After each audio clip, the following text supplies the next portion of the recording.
Ayn Rand. A Revolta de Atlas. Volume I. Não contradição. Capítulo 1. O tema. Quem é John Galt? A luz começava a declinar, e Ed Villers não conseguiu distinguir o rosto do vagabundo, que tinha falado de modo simples, sem expressão. Mas, do crepúsculo lá longe, no fim da rua, lampejos amarelos alcançaram seus olhos, que, galhofeiros e parados, fitavam Villers diretamente como se a pergunta se referisse àquele mal-estar inexplicável que ele sentia. Por que você disse isso? Perguntou Villers, tenso. O vagabundo se encostou no batente da porta. Uma vidraça partida por trás dele refletia o amarelo metálico do céu. Por que isso o incomoda? Perguntou. Não me incomoda, rosnou Villers. Mais que depressa, enfiou a mão no bolso à procura de uma moeda. O vagabundo o havia detido, lhe pedirá uma moeda e continuava falando, como se tentasse ultrapassar aquele momento e adiar o seguinte. Pedir dinheiro nas ruas já havia se tornado tão frequente que ninguém mais perdia tempo ouvindo explicações e Ed não estava interessado em conhecer os detalhes do desespero específico daquele pedinte. Vá tomar um café. Disse, estendendo a moeda para aquela sombra sem rosto. Muito obrigado, senhor, disse a voz, sem interesse, e a cabeça se inclinou para frente por um momento. Tinha a face curtida pelo vento, sulcada por rugas de cansaço e por cínica resignação, e os olhos eram inteligentes. Ed Villers continuou caminhando, enquanto se perguntava a razão de ter sempre, a esta hora do dia, a mesma sensação inexplicável de medo. Não, pensou. Não é medo, não há nada a temer. O que há é mais uma apreensão imensa e difusa, sem origem e sem causa. Ele se acostumara à sensação, mas não conseguia defini-la. Ademais, o vagabundo falará como se soubesse de seus sentimentos, como se achasse que alguém deveria sentir aquilo, ainda mais, como se conhecesse o motivo. Ed Villers se impertigou, exercendo sua autodisciplina. Preciso acabar com isso, pensou. Estava começando a imaginar coisas. Sempre sentirá aquilo. Estava com 32 anos. Tentou se lembrar. Não. Não tinha sido sempre assim, mas ele não podia se lembrar de quando começara. A sensação lhe chegará subitamente, a intervalos irregulares, e agora estava mais insistente que nunca. É o crepúsculo, pensou. Eu detesto o crepúsculo. As nuvens e os topos dos arranha-céus contra elas começavam a adquirir uma tonalidade marrom, como num velho quadro a óleo, com a cor evanescente de uma obra-prima já desbotada. Longas raias de sujeira escorriam pelas paredes carcomidas de fuligem. Bem no alto de uma torre, havia uma rachadura com o formato de um raio imóvel, que se prolongava por uns 10 andares. Um objeto denteado cortava os céus, acima dos tetos, era metade de um pináculo, que ainda refletia o brilho do pôr do sol. O dourado que antes recobrira a parte fosca já descascara havia muito tempo.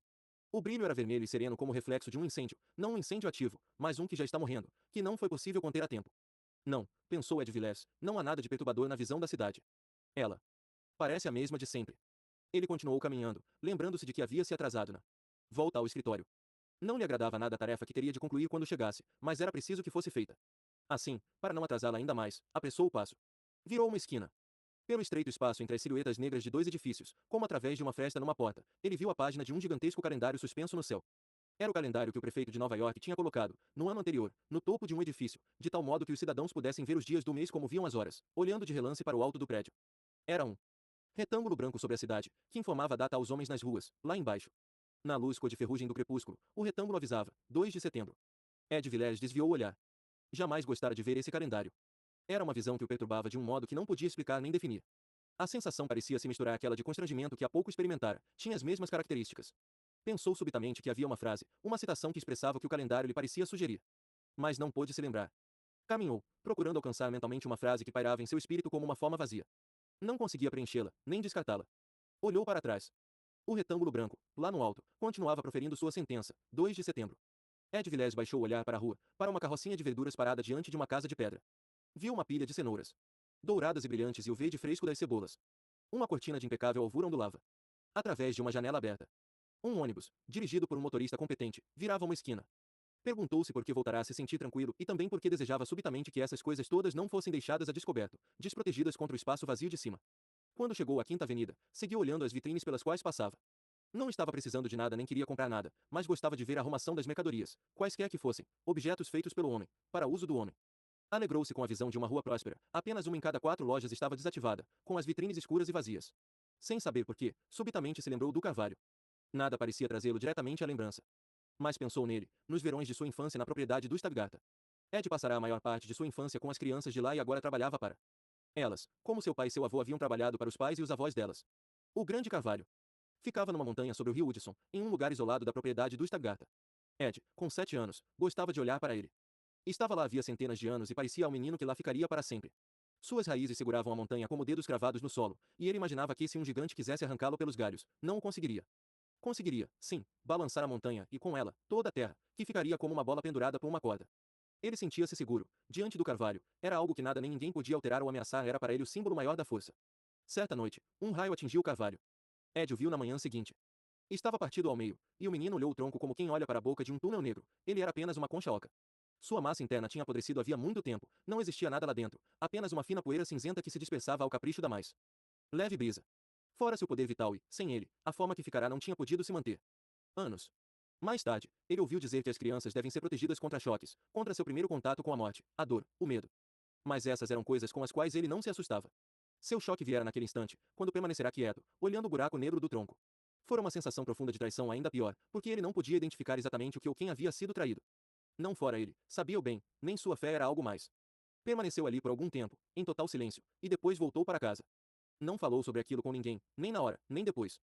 Ed Vilés balançou a cabeça, no momento em que o ruído de um mecanismo enferrujado de sinal de trânsito interrompeu seu caminho no meio-fio. Sentiu raiva de si mesmo. Não havia por que relembrar o carvalho hoje. Já não significava mais nada para ele, apenas uma tintura esmaecida de tristeza e, em alguma parte em seu íntimo, uma gotícula de dor, movendo-se rapidamente e desaparecendo como um pingo de chuva na vidraça da janela, mal deixando visível seu curso em forma de ponto de interrogação.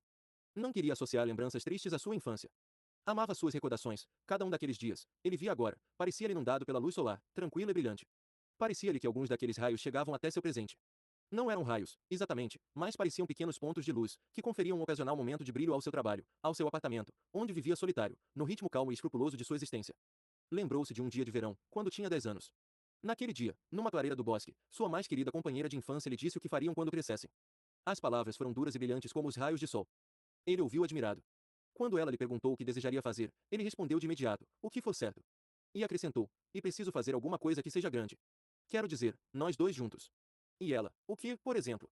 Ele respondeu, não sei. É o que nós devemos descobrir. Não o que você disse. Não é trabalho nem um modo de ganhar a vida. Mas algo como ganhar batalhas, salvar pessoas de incêndios ou escalar montanhas. Para quê? Perguntou ela.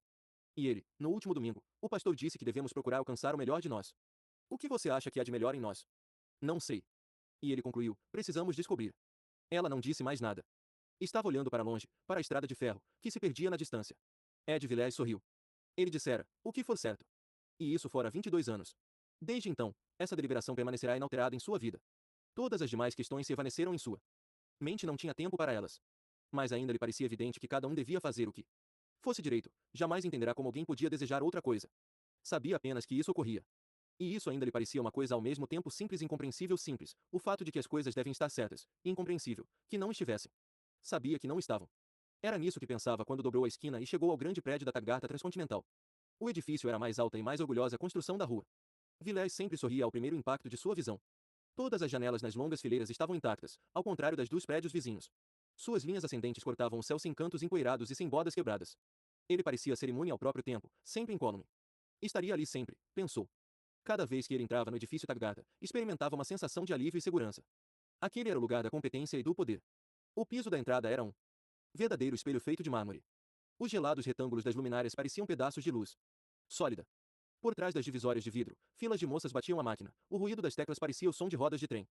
E, como um eco, às vezes um tremor discreto atravessava as paredes, vindo lá de baixo do prédio, dos túneis do grande terminal, de onde os trens partiam e para onde convergiam, para cruzarem o continente e pararem depois de cruzá-lo de novo, como partiam e paravam geração após geração.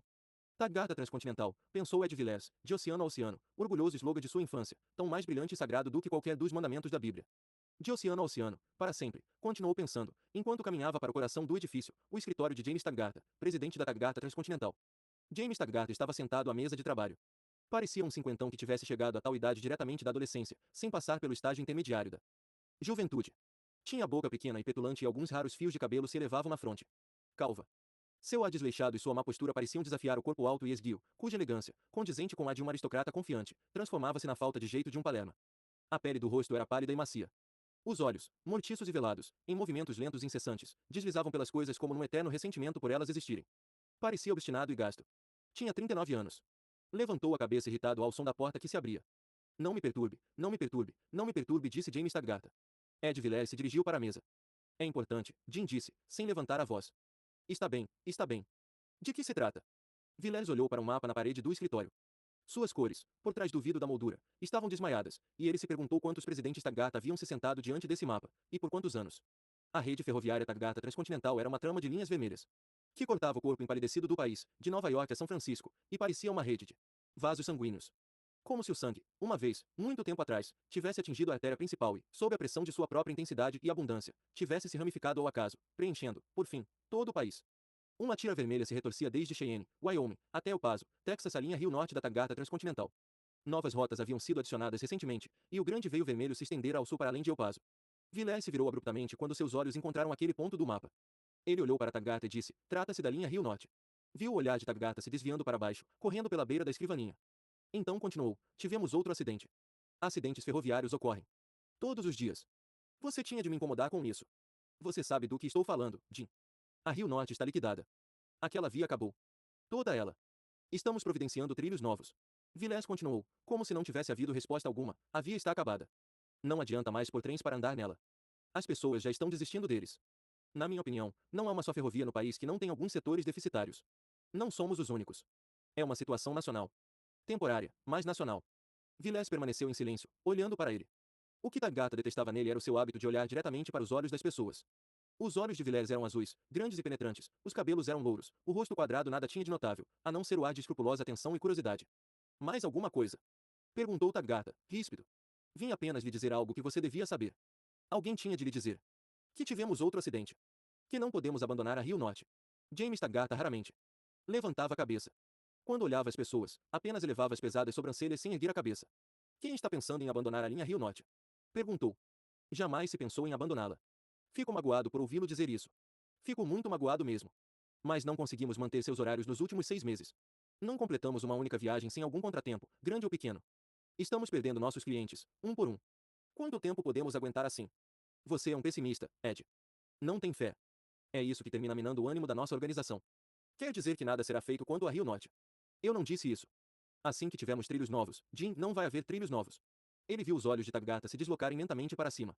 "Acabo de voltar dos escritórios das siderúrgicas associadas. Falei com Warren Boyle." "O que foi que ele disse?" "Falou durante 1 hora e meia e não me deu nenhuma resposta direta." "Por que foi incomodá-lo?" "Se não me engano, a primeira entrega de trilhos está marcada para o próximo mês." "É, mas já esteve marcada para 3 meses atrás." "Foram circunstâncias imprevisíveis. Absolutamente fora do controle de Warren. E já esteve marcada para 6 meses antes, Jim. Estamos esperando que as siderúrgicas associadas nos façam essa entrega há 13 meses. O que você quer que eu faça?" "Não posso tocar para frente os negócios de Warren Boyle. Compreenda que não podemos esperar." Tangata perguntou lentamente, com a voz meio zombeteira, meio cautelosa: "O que minha irmã disse a respeito?" "Ela só volta amanhã." "Muito bem. O que quer que eu faça?" "Cabe a você decidir."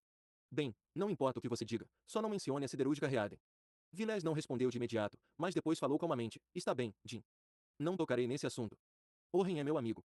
Sem resposta, continuou: "Sua atitude me magoa. Warren Boyle entregará os trilhos assim que for possível. Enquanto ele não fizer a entrega, ninguém pode dizer que a culpa é nossa." "Jim, o que você está dizendo? Não entende que a Rio Norte está acabando, quer nos culpem, quer não. As pessoas estariam conformadas com a situação teriam de estar se não fosse a Fênix Durango." Ele olhou o rosto contraído de Villers. "Ninguém jamais se queixou da linha Rio Norte até aparecer a Fênix Durango. A Fênix Durango está fazendo um trabalho brilhante. Ora, uma coisinha chamada Fênix Durango não pode competir com a Tangata Transcontinental. Há 10 anos eles tinham apenas uma ferroviazinha local para transporte de leite. Mas agora é deles a maior parte dos fretes do Arizona, do Novo México e do Colorado." Tangata não respondeu. "Jim, não podemos perder o Colorado. É a nossa última esperança. É a última esperança para todo mundo.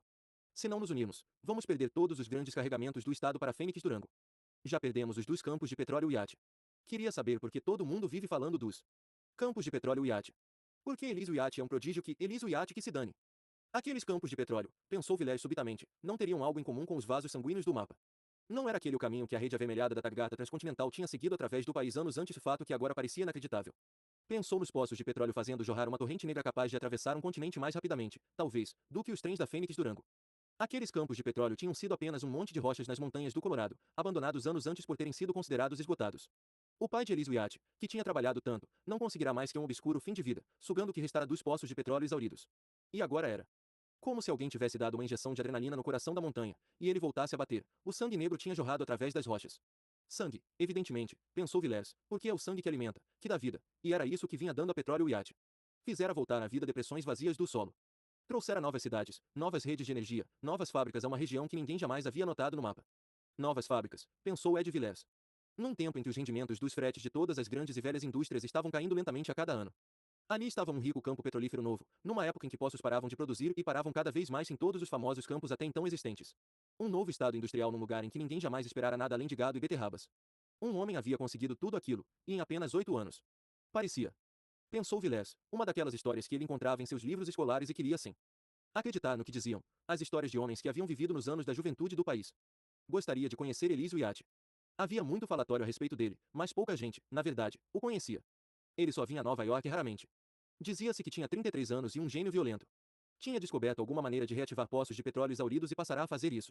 Elísio Yat é um calhorda ambicioso que só se interessa por dinheiro, disse Taggart. Para mim, há coisas mais importantes do que ganhar dinheiro. De que você está falando, Jim? Isso não tem nada a ver com, além do mais, ele nos traiu. Nós demos atendimento aos campos petrolíferos da Wyatt durante anos, com a maior eficiência. Nos tempos do velho Wyatt, levávamos um carro-tanque por semana. Não estamos mais nos tempos do velho Wyatt, Jim. A Fênix Durango carrega 2 carros-tanque por dia regularmente para eles. Se ele tivesse nos dado tempo de crescer junto com ele, ele não tem tempo a perder. O que ele quer? Que abandonemos todos os nossos outros fretes, que sacrifiquemos os interesses do país inteiro e que demos a ele todos os nossos trens. Não é isso. Ele não espera nada. Ele apenas faz negócios com a Fênix Durango. Para mim, ele não passa de um bandido inescrupuloso e destrutivo. Um arrivista irresponsável que está sendo hipervalorizado. Era estranho perceber uma súbita emoção na voz sem vida de James Taggart. Não estou tão seguro assim de que os campos petrolíferos dele sejam mesmo um benefício tão notável. A meu ver, ele deslocou a economia do país inteiro. Ninguém esperava que o Colorado se tornasse um estado industrial. Como podemos ter qualquer segurança ou planejar seja o que for, se tudo muda toda hora? Pelo amor de Deus, Jim. Ele está assim, eu sei, eu sei. Ele está ganhando dinheiro. Mas, para mim, não é esse o critério adequado para medir o valor de um homem na sociedade. E, quanto ao petróleo dele, que o iate viesse até nós esperasse. À sua vez, como fazem os outros contratantes de fretes, e não pretendesse mais que a parte que lhe coubesse no transporte, é o que ele teria feito, se não fosse a Fênix Durango. Não é nossa culpa se temos de enfrentar esse tipo de competição destrutiva. Ninguém pode pôr a culpa em nós. A pressão no peito e nas têmporas, pensou Villers, devia decorrer do esforço que ele estava fazendo. Decidirá deixar as coisas claras de uma vez por todas, e assim elas estavam tão claras, pensou, que nada podia impedir Taggart de compreender tudo a menos que ele, Villers, não estivesse sabendo se expressar. Por isso se esforçara tanto. Mesmo assim, sentia que estava fracassando. Tal como costumava acontecer em todas as suas discussões. Dissesse ele o que dissesse, os outros nunca pareciam falar sobre o mesmo assunto que ele. Jim, o que está dizendo? De que importa que ninguém coloque a culpa em nós, se a ferrovia está apodrecendo? James Taggart sorriu, era um sorriso sutil, zombeteiro e frio. É emocionante, Ed. É emocionante a sua devoção a Taggart. Transcontinental. Se você não tomar cuidado, vai se transformar num servo feudal. É o que eu sou, Jim. Mas posso perguntar se faz parte de suas atribuições discutir esses assuntos comigo. Não, não faz. Então, por que você não aprende que temos departamentos que se encarregam das coisas? Por que não vai falar sobre tudo isso com a pessoa encarregada? Por que não vai chorar no ombro da minha querida irmã? Olhe, Jim, eu sei que não me cabe falar com você. Mas não entendo o que está acontecendo. Não sei o que seus conselheiros lhe recomendam, nem porque não conseguem fazer com que você entenda a situação. Por isso pensei em vir falar com você, dizer eu mesmo o que acho. Prezo nossa amizade de infância, Ed, mas você acha que isso lhe dá o direito de entrar sem se fazer anunciar, na hora em que bem entende? Considerando sua própria posição, não lhe caberia se lembrar de que sou o presidente da Taggart Transcontinental. Era uma conversa cansativa. Como de costume, Ed Villers olhou para ele sem ressentimentos, e apenas espantado, perguntou, quer dizer que você não pretende fazer nada quanto à linha Rio Norte? Eu não disse isso. Não disse nada disso. Taggart estava olhando para o mapa, para o risco vermelho ao sul de El Paso. Logo que as minas de San Sebastián começarem a funcionar e nosso ramal mexicano começar a render, não vamos falar disso, Jim. Taggart se voltou, espantado com o inusitado fenômeno que era o tom de fúria implacável na voz de Ed, mas o que há? Você sabe o que é. Sua irmã disse, dane-se a minha irmã. Gritou James Taggart. Villers não se moveu. Não deu nenhuma resposta. Permaneceu olhando para a frente, mas não estava vendo Taggart, nem qualquer outra coisa no escritório. Depois de algum tempo, fez uma mesura e saiu. Na antessala, os funcionários de James Taggart estavam apagando as luzes e se preparando para deixar o escritório. Mas Pop Harper, chefe de seção, ainda sentado à sua escrivaninha, usava uma chave de fenda numa máquina de escrever meio desmontada. Todas as pessoas da empresa tinham a impressão de que Harper tinha nascido precisamente naquele canto, exatamente naquela escrivaninha, e que não pretendia sair dali. Ele era chefe desde os tempos do pai de Taggart. Harper olhou para Villers, que saía do escritório do presidente. O olhar era inteligente, lento. Parecia dizer que sabia que a visita de Ed era sinal de que havia algum problema na linha, que a visita de nada adiantara e que era indiferente à informação. Era a mesma indiferença cínica que Villers vira nos olhos do vagabundo, na rua. Diga lá, Ed, onde posso comprar camisetas de lã? Procurei por toda a cidade e não encontrei nenhuma. Não sei, respondeu Villers, parando. Por que me pergunta? Pergunto a todo mundo. Alguém há de saber me responder. Villers olhou, pouco a vontade, para o rosto macilento, os cabelos brancos. Está frio aqui dentro, disse Harper. Este ano frio vai ser maior. O que está fazendo? Perguntou Villers, apontando para as peças da máquina. A danada enguiçou novamente. Não adianta mandar revisar fora, da última vez levaram 3 meses para consertá-la. Pensei em resolver eu mesmo. Ainda que apenas um concerto provisório. Deixou o punho cair sobre as teclas. Você está pronta para virar sucata, companheira. Seus dias estão contados. Ed se sobressaltou. Era aquela frase que ele estivera tentando lembrar. Seus dias